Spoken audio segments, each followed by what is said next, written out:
살김이 있는 시간, 인랜드 ANC 찬양과 함께, 말씀과 함께.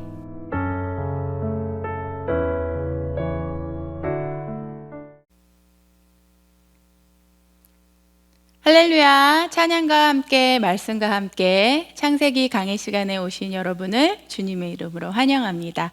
다 함께 우리 마음을 모아서 찬양하시겠습니다.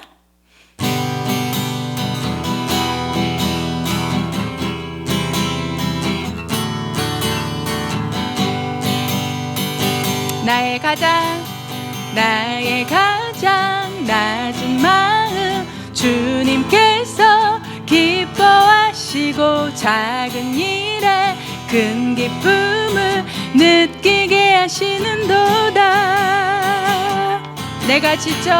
내가 지쳐 무력할 때 주님 내게 힘이 되시고 아름다운 하늘나라 내 맘에 주시는도다. 우리에게 축복하신 하나님 사랑, 낮은 자를 높여주시고 아름다운 하늘나라 허락하시고 내 모든 것 예비하시네. 아멘. 찬양함의 기쁨을, 감사함의 평안을 간구함의 하나님 알도록 하셨네. 찬양함의 기쁨을, 감사함의 평안을 간구함의 하나님 알도록 하셨네. 나의 가장 낮은 마음, 주님께서 기뻐하시고 작은 일에 큰 기쁨을 느끼게 하시는도다. 내가 지쳐 무력할 때 주님 내게 힘이 되시고 아름다운 하늘나라 내 맘에 주시는도다. 우리에게 축복하신 하나님 사랑, 낮은 자를 높여주시고 아름다운 하늘나라 허락하시고 내 모든 것 예비하시네. 아멘. 찬양함의 기쁨을, 감사함의 평안을 간구함의 하나님 알도록 하셨네. 찬양함의 기쁨을, 감사함의 평안을 간구함의 하나님 알도록 하셨네.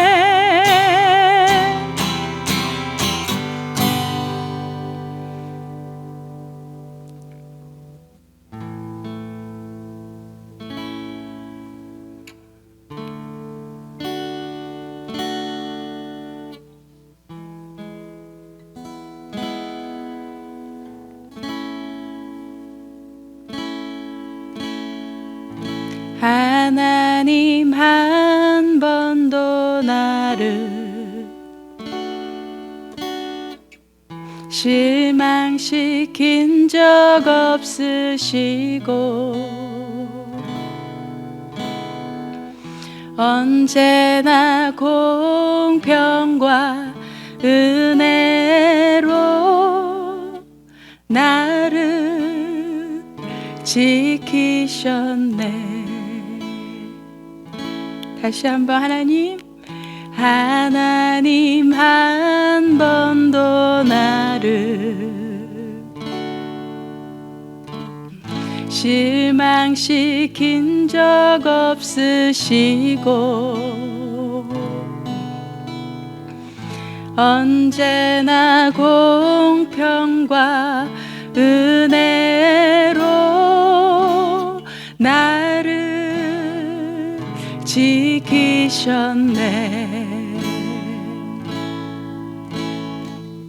오 신실하신 주, 오 신실하신 주, 내 너를 떠나지도 않으리라.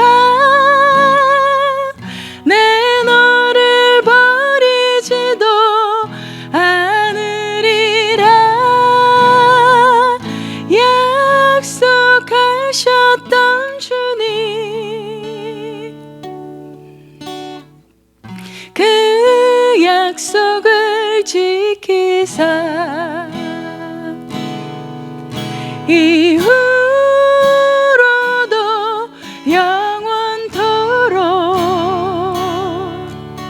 나를 지키시리라 확신하네.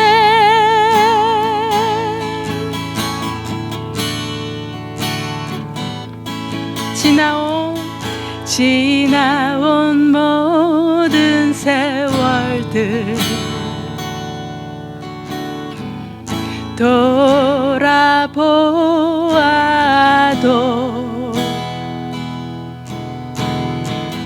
그 어느 것 하나 주의 손길 안 미친 것 전혀 없네. 아멘. 오 신실하신 주, 오 신실하신 주, 내 너를 떠나지도 않으리라. 내 너를 버리지도 않으리라. 약속하셨던 주님, 그 약속을 지키사 이후로도 영원토록 나를 지키시리라 확신하네. 확신하며 오 신실하신 주, 오 신실하신 주, 내 너를 떠나지도 않으리라. 내 너를 버리지도 않으리라. 약속하셨던 주님, 그 약속을 지키사 이후로도 영원토록 나를 지키시리라 확신하네. 이후로도 영원토록 나를 지키시리라 확신하네.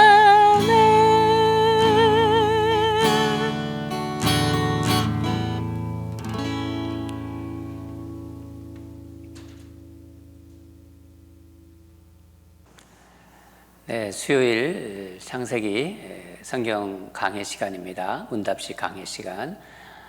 여러분 또 이 저녁에 또 공부하러 나오셨을 텐데 우리 찬양 불렀는데 참 좋죠. 저도 찬양을 들으면서 특별히 하나님 한 번도 우리를 실망시키지 않으셨다 하는 그런 마음이 그런 다시 들었습니다. 또 하나님 우리를 지키시는 분이십니다. 우리 가정을 지키시고 또 우리 자녀들을 또 우리 그 믿음이 하나님 앞에 계속해서 더 굳건해지고 더 신실해질 수 있도록 하나님 우리를 늘 보호하시고 지키십니다. 또 우리 교회를 지키시고 그런 하나님이십니다. 여러분 찬양하면서 그런 마음이 들으셨죠? 예, 저도 참 찬양하면서 은혜를 받았습니다. 기도하고 하나님 말씀 보도록 하겠습니다. 하나님, 이 저녁에 창세기 말씀 강해를 들으러 또 말씀을 전하러 우리 이렇게 이 시간에 모였습니다. 이 시간 성령께서 우리와 함께하여 주시옵소서. 세상을 창조하시고 우리를 지으시고 우리를 지키시는 주님을 믿습니다. 오늘도 말씀을 공부하면서 창세기 강해를 통해서 주님께서 우리에게 깨달음을 주시고 그 깨달음이 우리에게 즐거움이 되고 또 새로운 삶의 원동력이 되고 하나님을 더 깊이 아는 그런 귀한 시간으로 인도하여 주시옵소서. 성령께서 이 시간을 주장하여 주시옵소서. 감사드리며 예수님 이름으로 기도합니다. 아멘. 오늘은 창세기 성경 강해, 그러니까 문답식 성경 강해 7번째 시간입니다. 이제 4장으로 넘어왔습니다. 성경책 펴시기 바랍니다. 4장인데 이 4장은 성경의 최초의 살인사건, 어떤 살인사건이 나오는 장이고 또 가인의 족보에 대해서 기술되어 있습니다. 간단히 살펴보면은 1절부터 16절까지는 1절부터 15절까지죠. 15절까지는 가인이 동생 아벨을 이제 죽인 그런 내용입니다. 그리고 하나님께 이제 가인은 벌을 받죠. 그런 내용들이고요. 그리고 17절부터 16절부터 시작했는데 이제 마지막까지 26절 쭉 보면은 가인의 족보에 대한 이야기가 나옵니다. 그리고 마지막에 이제 하나님께서 또 아담과 하와에게 이제 다시 생명을 또 주십니다. 셋이라는 그러니까 아벨 대신 셋을 주죠. 이런 것이 우리의 오늘 우리가 공부할 전체적인 내용입니다. 일단 우리가 말씀을 같이 읽도록 하겠습니다. 4장 1절부터 15절까지 읽고 또 25절과 26절 그렇게 읽도록 하겠습니다. 성경책, 제가 가진 성경책 창세기, 그러니까 구약성경 4페이지에 있습니다. 4페이지 보시고 다 같이 읽겠습니다. 시작. 아담이 그의 아내 하와와 동침하매 하와가 임신하여 가인을 낳고 이르되 내가 여호와로 말미암아 등남하였다 하니라. 그가 또 가인의 아우 아벨을 낳았는데 아벨은 양치는 자였고 가인은 농사하는 자였더라.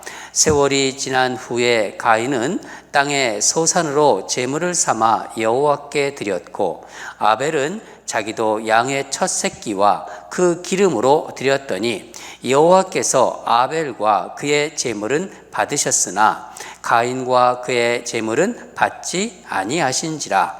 가인이 몹시 분하여 안색이 변하니 여호와께서 가인에게 이르시되 내가 분하여함은 어찌 됨이며 안색이 변함은 어찌 됨이냐. 내가 선을 행하면 어찌 낯을 들지 못하겠느냐. 선을 행하지 아니하면 죄가 문에 엎드려 있으니라. 죄가 너를 원하나 너는 죄를 다스릴지니라. 가인이 그의 아우 아벨에게 말하고 그들이 들에 있을 때 가인이 그의 아우 아벨을 쳐 죽이니라. 여호와께서 가인에게 이르시되 네 아우 아벨이 어디 있느냐? 그가 이르되 내가 알지 못하나이다. 내가 내 아우를 지키는 자이니까. 이르시되 네가 무엇을 하였느냐? 내 아우의 핏소리가 땅에서부터 내게 호소하느니라. 땅이 그 입을 벌려 내 손에서부터 내 아우의 피를 받았은즉 내가 땅에서 저주를 받으리니 내가 밭을 갈아도 땅이 다시는 그 효력을 내게 주지 아니할 것이요 너는 땅에서 피하며 유리하는 자가 되리라.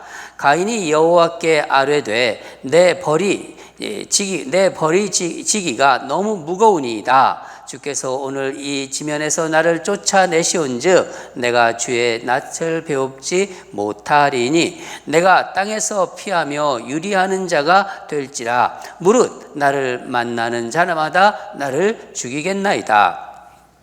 여호와께서 그에게 이르시되 그렇지 아니하다. 가인을 죽이는 자는 벌을 7배나 받으리라 하시고 가인에게 표를 주사 그를 만나는 모든 사람에게서 죽임을 면하게 하시니라. 25절과 26절 같이 읽겠습니다. 아담이 다시 자기 아내와 동침하매 그가 아들을 낳아 그의 이름을 셋이라 하였으니 이는 하나님이 내게 가인이 죽인 아벨 대신 하나님이 내게 가인이 죽인 아벨 대신에 다른 씨를 주셨다 함이며 셋도 아들을 낳고 그의 이름을 에노스라 하였으며 그때 사람들이 비로소 여호와의 이름을 불렀더라. 아멘.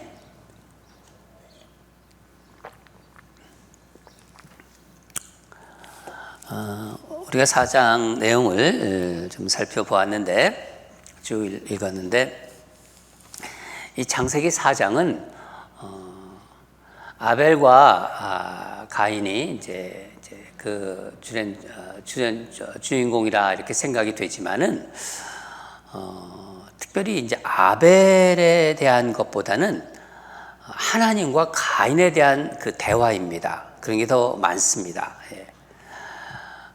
이것은 우리가 지난 시간에 좀 살펴본 것과 좀 관련이 있습니다. 아담과 하와를 유혹하여 이제 죄를 짓게 한 뱀을 이제 하나님께서 저주하죠. 저주하면서 그 하신 하나님의 말씀과 관련이 있습니다. 그 말씀이 이제 창세기 3장 15절 말씀인데 제가 읽어드리겠습니다. 내가 너로 원수가 되게 하고 내 후손도 여자의 후손과 원수가 되게 하리니 여자의 후손은 내 머리를 상하게 할 것이요 너는 그의 발꿈치를 상하게 할 것이다. 이 말씀 강해하면서 이 말씀이 성경을 이제 관통하는 원복음이다. 그런 말씀을 드렸습니다. 기억나시죠? 원복음이다. 그러니까 이 이후에 성경의 이야기는 여자의 후손과 뱀의 후손의 전쟁으로 볼 수 있어요. 창세기 4장부터 이제 전쟁이 나오는데 누구와 누구의 전쟁이죠? 가인과 아벨의 전쟁입니다. 또 이제 출애굽을 보면은 출애굽에서는 애굽과 이스라엘의 전쟁이죠.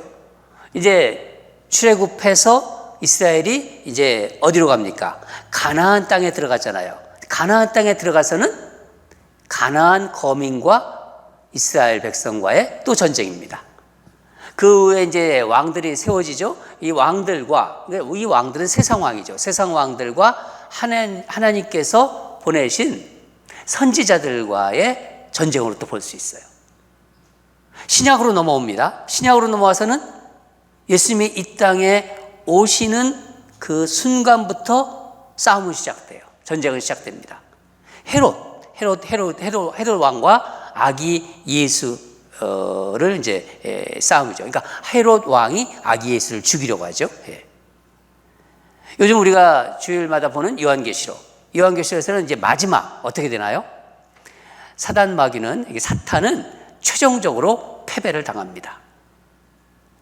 누가 승리합니까? 예수 그리스도와 교회가 승리합니다. 이게 성경의 전체적인 어떤 싸움과, 그러니까 전쟁의 그런 내용이에요. 누가 이기고 누가 지고. 그런 생각을 하시면서 우리 오늘 창세기 4장 첫 번째 질문을 들어보도록 하겠습니다. 왜 하나님께서는 아벨의 제사는 받으시고 가인의 제사는 받지 않으셨을까요? 이것은 오늘날 신앙생활 하고 있는 우리와는 또 어떤 연관이 있을까요?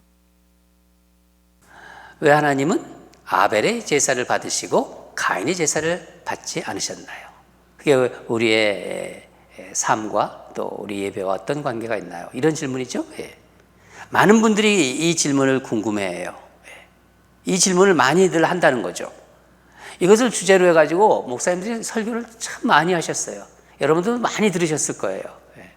지난번에도 아마 우리가 정용재 목사님 오셔서 아마 이 내용을 가지고 한 것 같은데, 가인과 아벨이 하나님께 이제 제사를 드렸습니다. 한 사람의 제사는 받으시고 한 사람의 제사는 받지 않으셨어요. 서두에 성경의 역사가 뱀의 후손과 여자의 후손의 전쟁, 싸움이라고 말씀드렸는데, 이제 아마 하와가 이런 생각을 하지 않았을까? 저는 그렇게 한번 생각을 해봤는데, 이제 뱀이 여자의 후손과 원수가 된다는 이 말씀을 하와는 기억하고 있었겠죠. 그래서 하와가 이제 첫 아이를 낳았습니다. 첫 아이를 낳았을 때, 가인을 낳았을 때, 혹시 이 아이가 뱀의 자손이구나, 뱀의 자손이 아닐까? 이렇게 생각했을까요? 제가 그냥 한번 생각해 본 거예요. 그렇지 않을 거예요. 그렇죠? 예. 하나님께서 가인과 아벨 이제 두 자녀를 이제 주셨다고 생각했을 거예요. 첫 번째는 가인을 주고 그다음에 아벨을 주셨죠. 가인은 이제 자라가지고 농사 짓는 사람이 되어가지고 그 땅에서 난 소산으로 하나님께 제사를 드립니다. 동생 아벨은 양치는 자가 되어서 양의 첫 새끼, 그 첫 새끼와 기름을 가지고 제사를 드리죠. 근데 하나님은 아벨이 드린 제물만 받으세요. 우리 그 본문을 다시 한번 읽겠습니다. 4절에서 5절입니다. 시작. 아벨은 자기도 양의 첫 새끼와 그 기름으로 드렸더니 여호와께서 아벨과 그의 제물은 받으셨으나 가인과 그의 제물은 받지 아니하신지라. 가인이 몹시 분하여 안색이 변하니. 아벨과 그의 제물은 받으셨다. 가인과 그의 제물은 받지 않으셨다.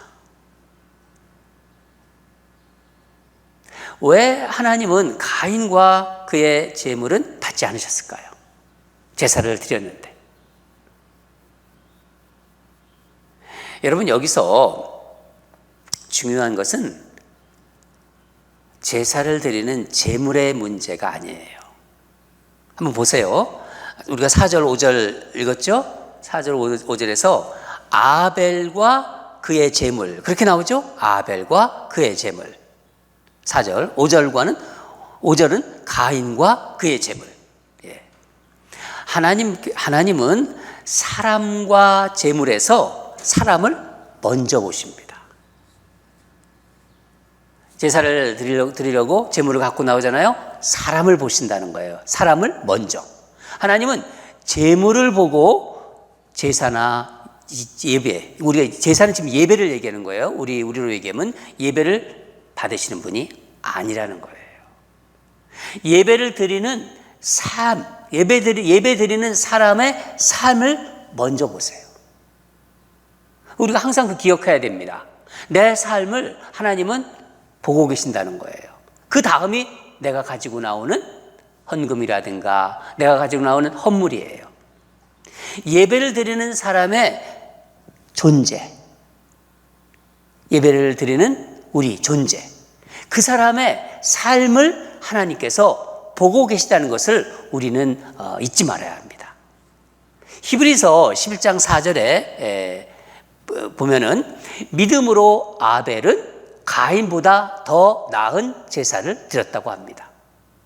만약 우리가 드리는 예배, 우리가 드리는 예배잖아요. 온라인 예배든 어떤 예배든 간에 우리가 뭐 새벽 예배든 온라인 예배, 온라인으로 드리는 뭐 주일 예배든 또 이런 어떤 모든 예배 시간에 이 예배가 어떤 종교적인 의식, 형식이 그것이 주가 되고 우리의 믿음과 삶이 거기에 없다면은요, 그것은 참된 예배가 아닙니다. 그것은 껍질이에요. 그리고 하나님은 그 예배를 받지 않으십니다. 우리는 예배를 드리면서 항상 그런 부분에 대해서 민감해야 됩니다. 하나님은 예배를 드리는 사람의 믿음과 삶을 먼저 보세요. 우리는 모르지만은 하나님이 보시기에 가인의 삶을 기뻐하지 않으신 거예요. 하나님은 중심을 보시고 그 삶을 보시기 때문에 가인의 삶에 하나님이 기뻐하지 않으신 것입니다.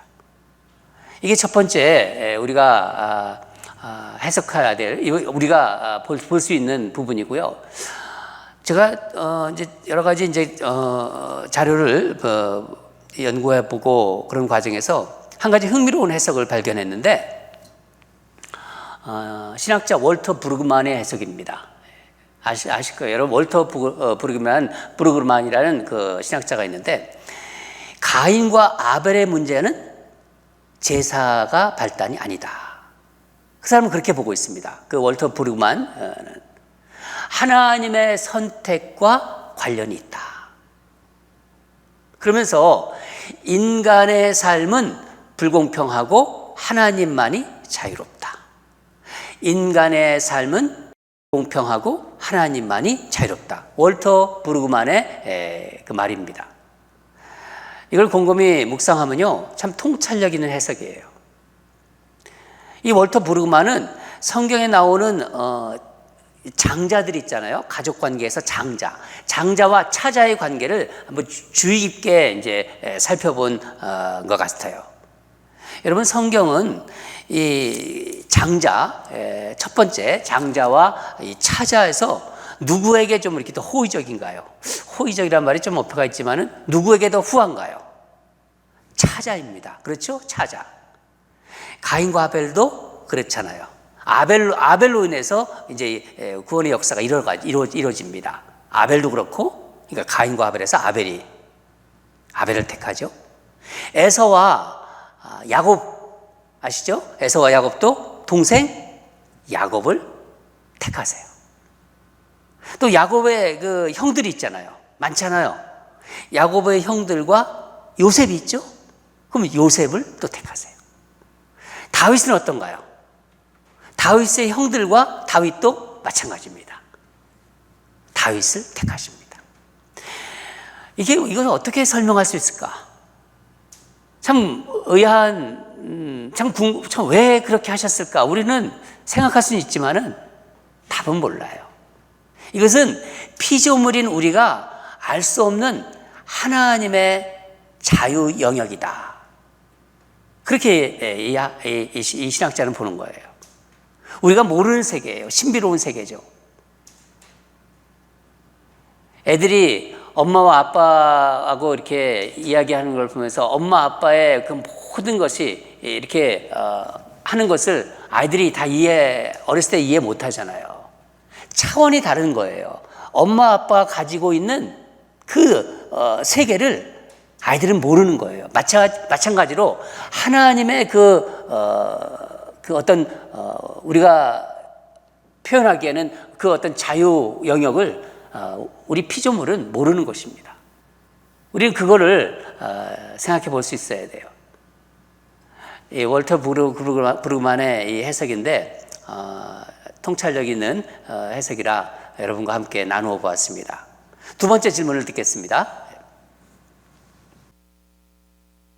죄를 지은 가인이 하나님의 저주로 그 인생이 어렵게 된 걸까요? 아니면 회복할 수 있는 기회가 있었음에도 불구하고 그것을 놓친 것일까요?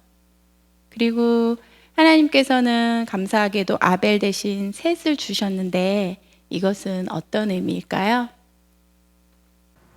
이 질문은 가인이 동생을 죽인 죄로 이제 하나님께 저주를 받습니다. 그 저주를 받은 것이 돌이킬 수 없는 최종적인 그의 운명이 되었는가라는 그런 질문이에요.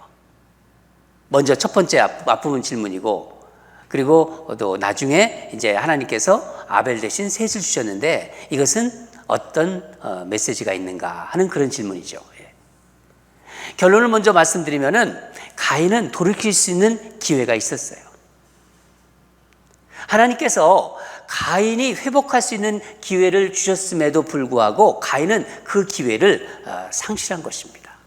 말씀을 보겠습니다. 7절입니다. 7절 같이 한번 읽을까요? 예.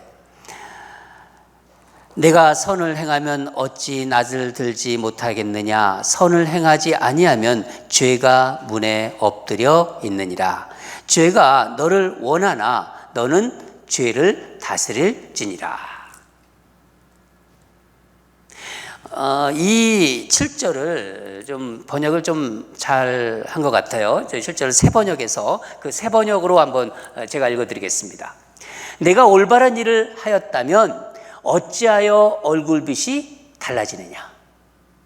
내가 올바르지 못한 일을 하였으니 죄가 너의 문에 도사리고 앉아서 너를 지배하려 한다. 너는 그 죄를 잘 다스려야 한다. 표준 새번역에서는 이렇게 번역을 했어요. 훨씬 더 이해하기가 쉽습니다. 그러니까 이런 말씀입니다. 내가 제대로 살면 내 삶은 변하고 회복될 것이다. 그러나 엉망으로 살면 결국은 죄가 너와 함께 한다. 그런 말씀이에요. 죄를 지을지 말지는 네가 결정할 것이다. 죄를 지을 것이냐 말 것이냐는 네가 결정하는 것이다. 선택은 네가 하라. 그런 메시지가 들어가 있는 거예요. 하나님은 가인이 죄를 다스리라고 말씀하셨어요. 가인아, 네가 죄를 다스릴지어다. 죄를 다스리라. 그렇게 말씀하셨어요. 그러나 가인은 하지 못했어요. 가인은 죄에게 진 것입니다. 우리는 여기서 참 중요한 영적인 원리를 발견할 수 있는데, 일반적으로 죄를 짓고 보통 이제 어떤 잘못이나 어떤 실수나 이런 걸 통해서 죄를 짓잖아요. 그리고 우리 보통 이런 말을 하잖아요. 어쩔 수 없었다. 어쩔 수 없었다. 할 수 없었다. 대항할 어떻게 내가 힘이 없었다. 여러분, 사단 마귀도 똑같이 그런 식으로 우리를 공격하고 유혹합니다. 너는 어쩔 수 없어. 너는 안 돼. 그게 우리에게 주는 사단 마귀의 그 어떤 뭐라고 할까요? 그 유혹입니다. 간교한 어떤 그 미혹하는 그런 소리죠. 너는 어쩔 수 없어. 네가 뭘 해? 너는 할 수 없어. 그 정도 해도 잘한 거야. 그만해. 딱 한 번뿐이야. 이런 식으로. 딱 한 번만이야. 이런 식으로. 여러분, 하나님은 우리에게 죄를 이길 힘을 주셨다는 것을 우리 알아야 돼요. 7절 말씀의 끝부분에 나오지 않습니까? 끝부분에 말씀하시지 않았습니까? 죄가 너를 원하나 죄가 너를 원하나 너는 죄를 다스릴지니라. 죄가 너를 원하나 너는 죄를 다스릴지니라. 가인은 그 죄된 삶에서 벗어날 수 있었던 거예요. 하나님은 우리에게 감당한 힘을 주셨습니다. 성경에는 그런 말씀들이 많이 나와요. 대표적인 말씀이 바울 사도를 통해서 주신 말씀인데, 고린도전서 10장 13절 우리 같이 읽겠습니다. 한번 같이 읽을까요? 시작. 사람이 감당할 시험 밖에는 너희가 당한 것이 없나니 오직 하나님은 미쁘사 너희가 감당하지 못할 시험 당함을 허락하지 아니하시고 시험 당할 즈음에 또한 피할 길을 내사 너희로 능히 감당하게 하시느니라. 아멘. 가인이 동생 아벨을 그냥 이렇게 어떻게 잘못해가지고, 그러니까 보통 우발적인 사건이라고 하잖아요. 우발적으로 이렇게 죽이게 됐나요? 아닙니다. 보면은요. 가인은요, 이제 하나님께서 자신의 재물을 받지 않고 제사를 받지 않으니까 분해한 거예요. 마음에 분했어요. 그래서 안색이 변했다고 합니다. 그리고 동생 아벨을 이제 미워하기 시작합니다. 거기엔 시기심도 있겠고 미워하는 마음, 특히 미워하는 마음이 들어간 거예요. 어느 날 계속 그러다가 어느 날 동생을 들로 불러내서 그 분노와 어떤 그 미움으로 동생을 죽입니다. 그래서 가인은 성경 최초의 살인자가 되는 거예요. 그리고 아벨은 성경 최초의 순교자가 됐습니다. 이것은요, 우발적인 사건이 아니라 그냥 어쩌다 일어난 잘못된 어떤 그 실수로 있는 사건이 아니라 계획적인 살인입니다. 여러분, 우리가 사람을 죽인다 이런 거는 우리하고 좀 거리가 먼 얘기라고 생각하면은요, 오산이에요. 예수님께서 하신 말씀을 우리는 항상 생각하고 있어야 됩니다.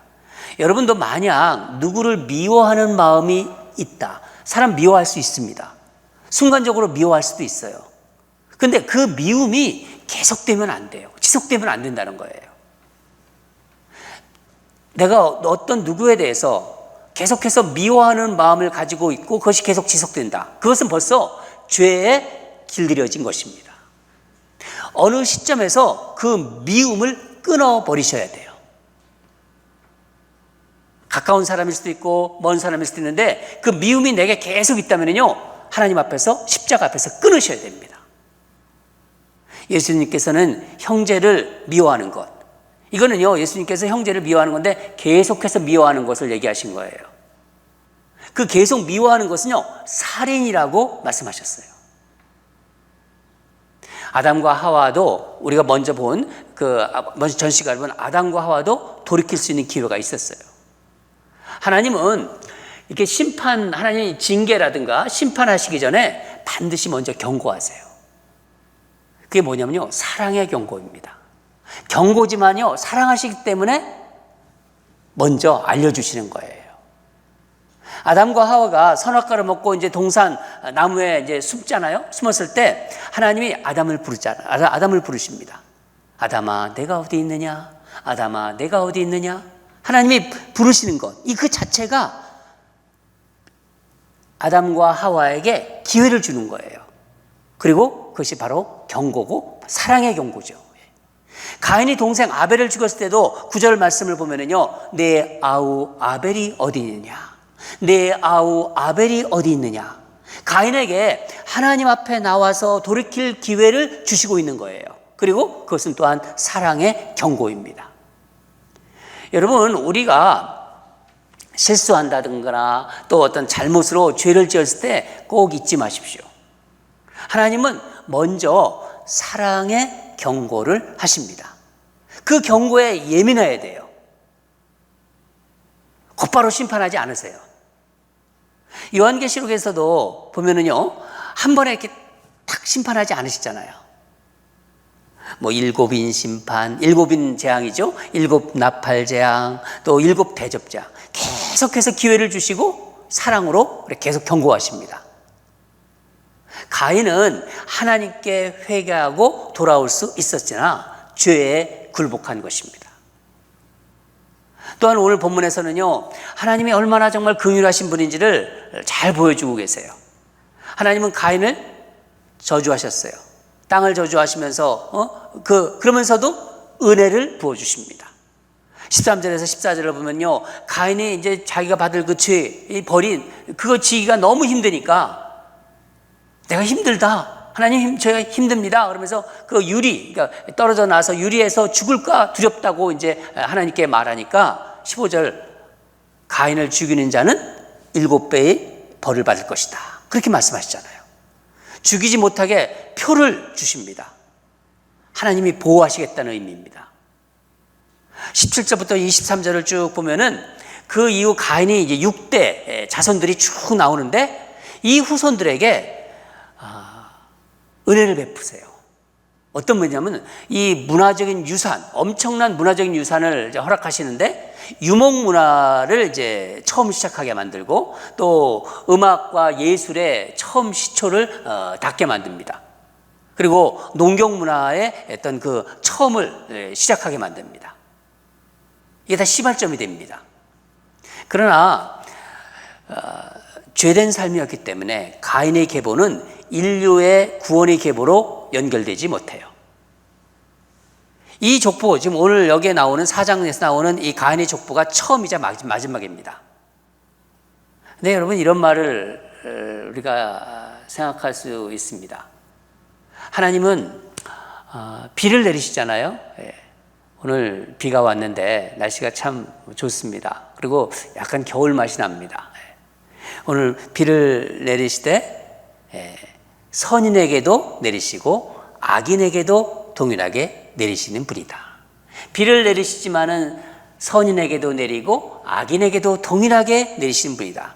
하나님은 죄로 인하여 저주를 받을 수밖에 없는 가인에게도 은혜를 제한적으로 주셨다는 거예요.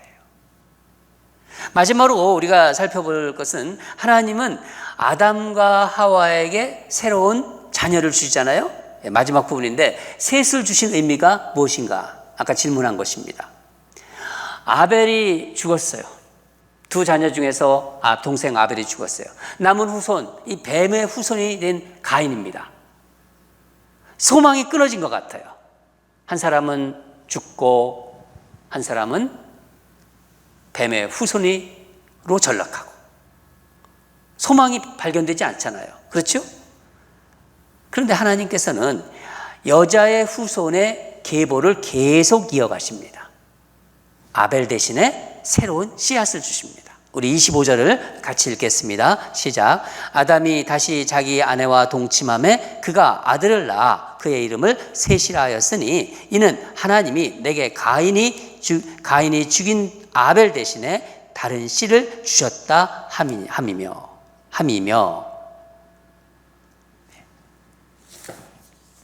새로 태어난 이 아들의 이름이 셋입니다. 셋. 하나, 둘, 셋 해서 셋이 아니라 셋. 셋이라는 이름의 뜻은 이제 기초, 영어로 foundation이라는 뜻이에요.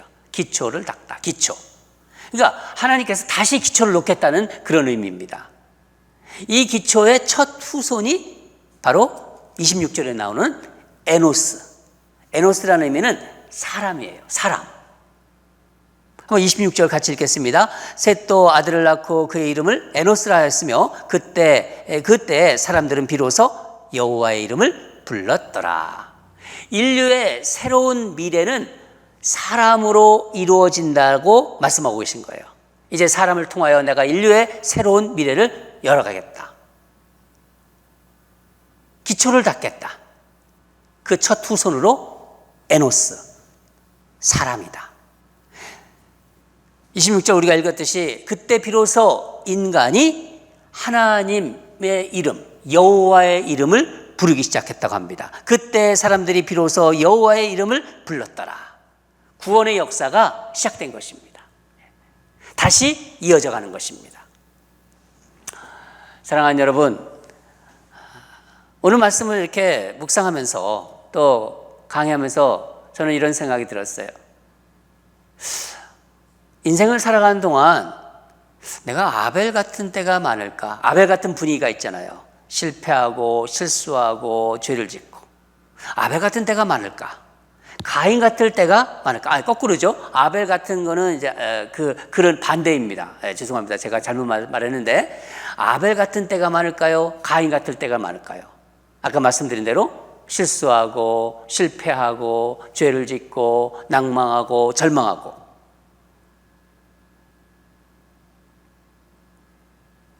승리하고 어떤 성공하고 그럴 때보다는요, 실패하고 낙심될 때가 많습니다. 그렇죠? 제 인생을 봐도요, 아벨 같은 그런 때보다는요, 가인과 같은 때가 많은 것 같아요. 그럼에도 하나님은 우리가 뱀의 그 후손으로 살지 않고 여자의 후손으로 살아가도록 계속 인도하세요. 살아오는 과정을 보면은요, 거기에 그 어떤 그 죄에 빠져들지 않고 계속해서 여자의 후손으로 갈 수 있도록, 그러니까 예수 그리스도를 쫓아갈 수 있도록 이렇게 인도하신다는 것입니다. 하나님은 우리의 실패나 패배를 그냥 내버려 두지 않으세요. 우리가 찬양하지 않았습니까? 하나님 한 번도 나를 실망시킨 적이 없다. 우리를 계속 지키십니다. 여러분과 저를.